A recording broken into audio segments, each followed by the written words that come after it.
Je ne saurais débuter mon intervention sans exprimer ma profonde gratitude envers le président de la République, son Excellence Jovenel Moïse, et le Premier ministre sortant, son Excellence M. Jacques-Guy Lafontaine, qui avaient placé en moi leur confiance en me nommant ministre de l'Économie et des Finances, me permettant ainsi de me mettre au service de mon pays.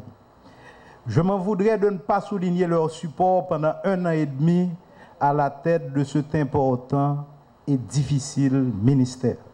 Cette expérience ici m'a permis, entre autres, de prendre acte de la bonne foi des collègues du cabinet ministériel, mes collègues ministres, et ça m'a permis de découvrir qu'ils étaient tous animés de ce même désir de servir le pays.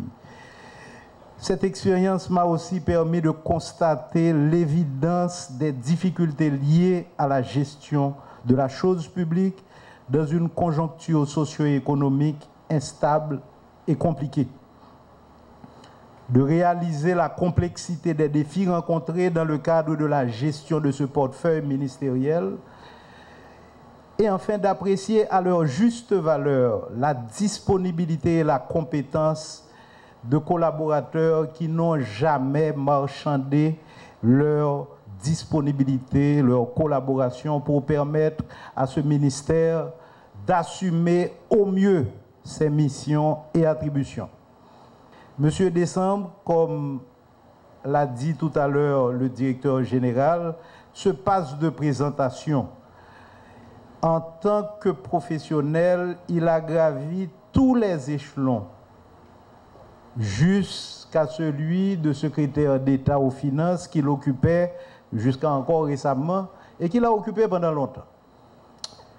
Je demeure persuadé que, s'appuyant sur son sens de responsabilité, sa compétence, sa grande connaissance du milieu et son expérience, il saura adresser l'ensemble des problématiques actuelles afin de contribuer à répondre à l'impatience de la population.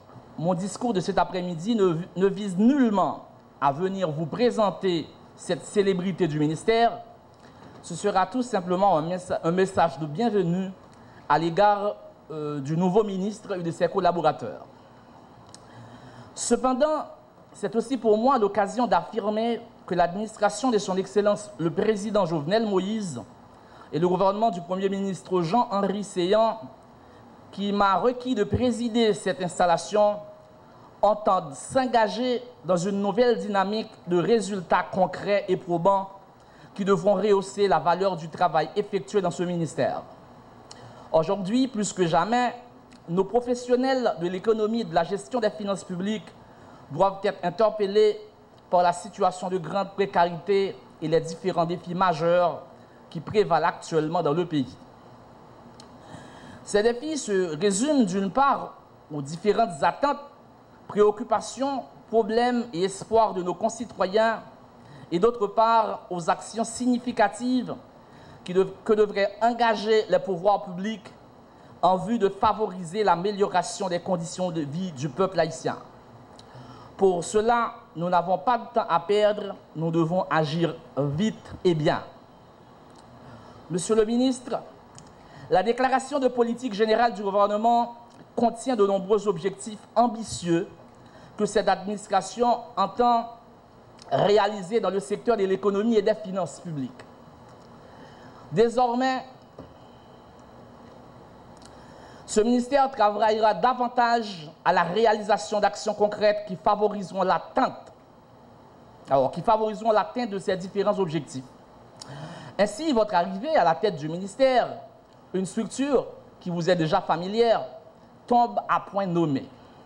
Car nous aurons besoin de votre expérience, de votre habituel dévouement et de tout votre dynamisme pour mener à terme les différents objectifs fixés par le gouvernement en faveur du mieux-être de la population. Les lignes directrices des actions du MEF inscrites dans la déclaration de politique générale du Premier ministre Séan et conformes à la vision de son Excellence le Président de la République, M. Jovenel Moïse, demeureront votre boussole pour orienter toutes les interventions futures de ce ministère. Monsieur le ministre, le gouvernement attend énormément de votre collaboration, car nous ne cesserons de le répéter, les défis sont nombreux et de taille. En retour, je vous exprime au nom du Premier ministre toute la confiance et le support nécessaires pour accomplir votre tâche. En vertu donc des pouvoirs qui me sont conférés par le Premier ministre, je vous donne l'entrée des lieux du ministère pour assumer pleinement vos fonctions de ministre de l'économie et des finances. Je vous remercie. Je voulais profiter aussi de la circonstance pour vous demander de transmettre au Premier ministre Jean-Henri Séan mes sincères remerciements d'avoir fait choix de moi comme ministre de l'économie et des finances.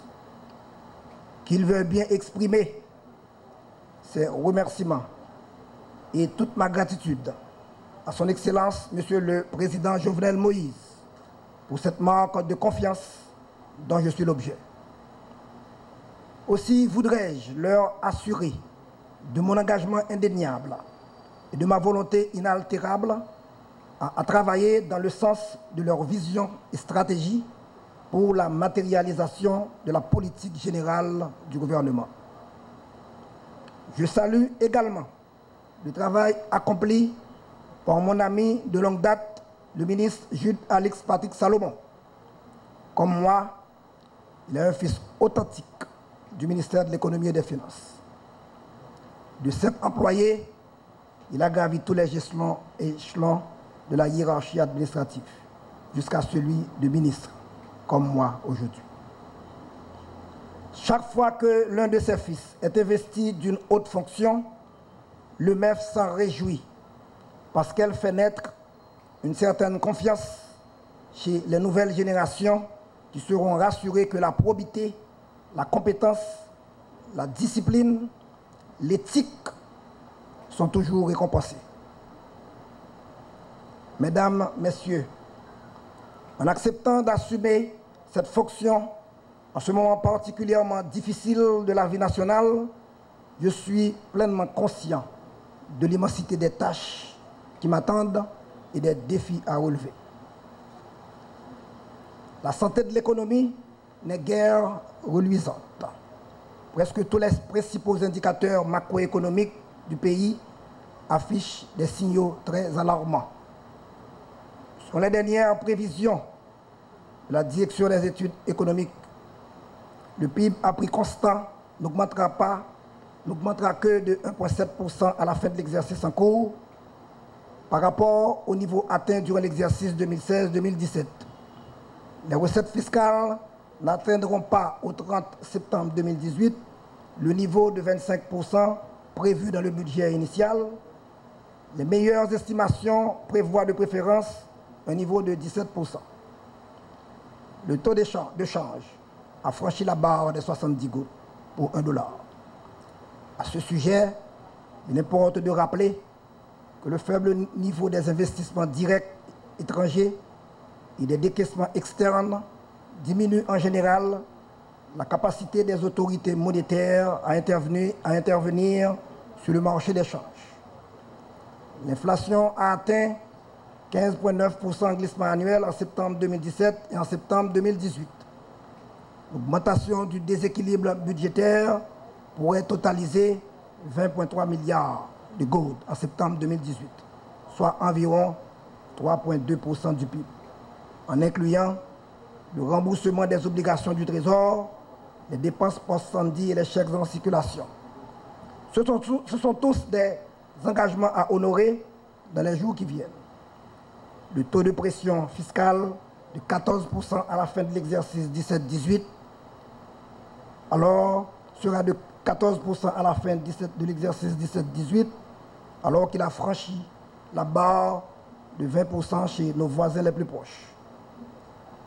Mesdames et messieurs, cette conjonction d'éléments défavorables nécessite un changement de paradigme. Elle ouvre désormais la voie à l'adoption de mesures urgentes et efficaces en vue de renverser progressivement la tendance pour mieux répondre aux attentes de la population.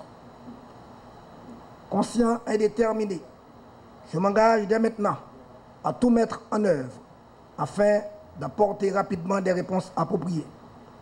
Nos actions tiendront compte des orientations du gouvernement contenues dans les 7 grands axes prioritaires du quinquennat du président de la République, à savoir réformer l'État et maintenir la stabilité sociale, transformer Haïti en une destination d'investissement, augmenter la production nationale, construire les infrastructures énergétiques, renforcer les infrastructures hydrauliques et sanitaires, améliorer les infrastructures et la qualité de l'éducation, promouvoir la stabilité à l'aide des projets sociaux. Nos efforts viseront entre autres objectifs l'amélioration de la gouvernance dans la gestion des finances publiques pour atteindre le niveau de stabilité économique désiré, le maintien du déficit budgétaire à un niveau en deçà du seuil prévu dans le programme signé avec le Fonds monétaire international, la relance de l'activité économique en général et l'amélioration du climat des affaires en particulier, la rationalisation des dépenses publiques pour dégager des ressources et les orienter davantage vers le financement de programmes visant l'amélioration des conditions de vie des couches les plus défavorisées.